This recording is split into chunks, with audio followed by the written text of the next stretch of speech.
DYSP पर हमला किया उसके लिए मैं दोबारा आऊंगा। अभी जो धोया वो मेरे भाई की तरफ से। Dear Malu, happy birthday to you. तुम जियो हजारों साल, साल के दिन हो 50,000। Dear Malu, happy birthday to you.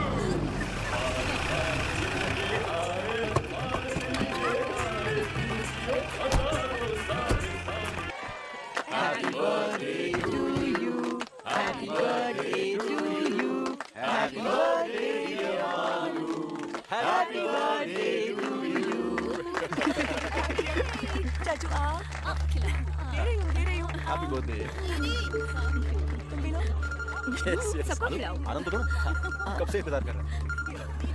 Hello sir, एक minute. Sir sir, party office में गुंडों को छुपाया ऐसी इन्फॉर्मेशन मिली थी, इसलिए गए सर।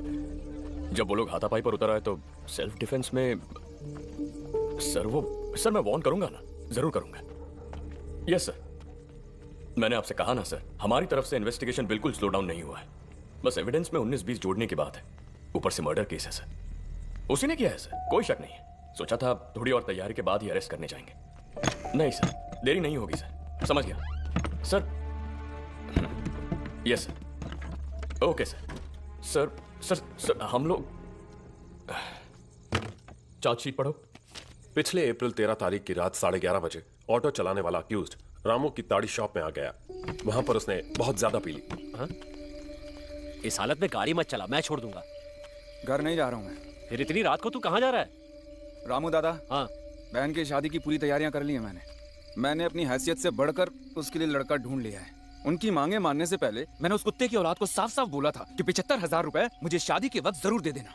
तू बेफिक्र होके हाँ बोल दे मुरली, उसने ऐसा बोला, तभी मैंने बात आगे बढ़ाई। ये आप जानते हैं ना दादा? हाँ। और आज वो कमीना 420 की औलाद कह रहा है कि मैं पैसे नहीं दे सकता। कौन, मार्टिन साहब? हाँ, अगर उसने पैसे नहीं दिए तो कल शादी नहीं होगी, और अगर ये शादी रुक गई तो कोई भी यहाँ चैन से नहीं जी पाएगा।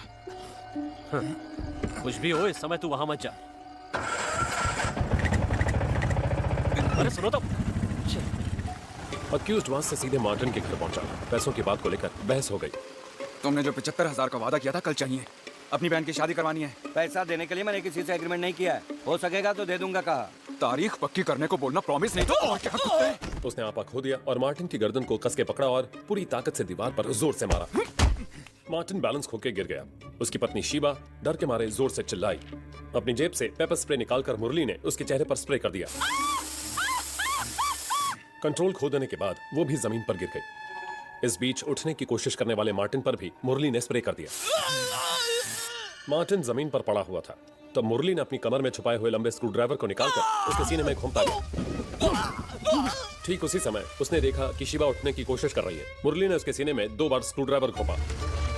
घर को बाहर से ताला लगाने के बाद अक्यूज्ड दोनों लाशों को घसीटते हुए घर के पिछवाड़े ले गया और वहां उन्हें गाड़ दिया। उसी जमीन पर पास में मरी पड़ी एक बिल्ली की लाश से गंध आने की वजह से इनकी लाशों की बदबू को बाहर आने में काफी वक्त लग गया। इसलिए खून होने के 2 दिन बाद मार्टिन के भाई ने थाने में आके उनके गुमशुदा होने की शिकायत दर्ज की। उसके बाद ही उनकी लाशों का पता चल पाया। इस दौरान कई बारीकी एविडेंस खो गए थे।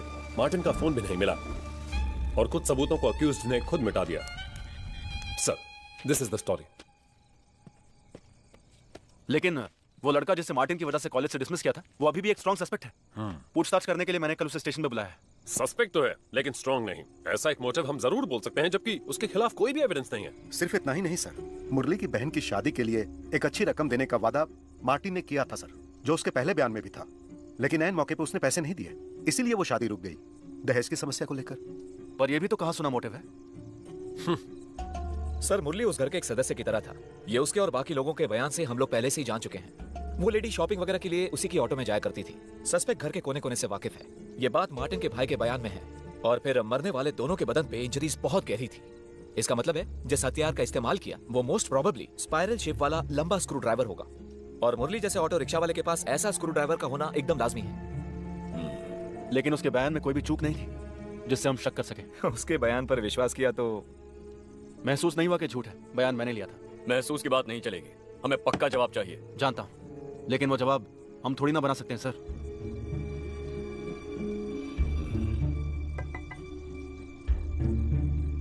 आ रहा हूँ।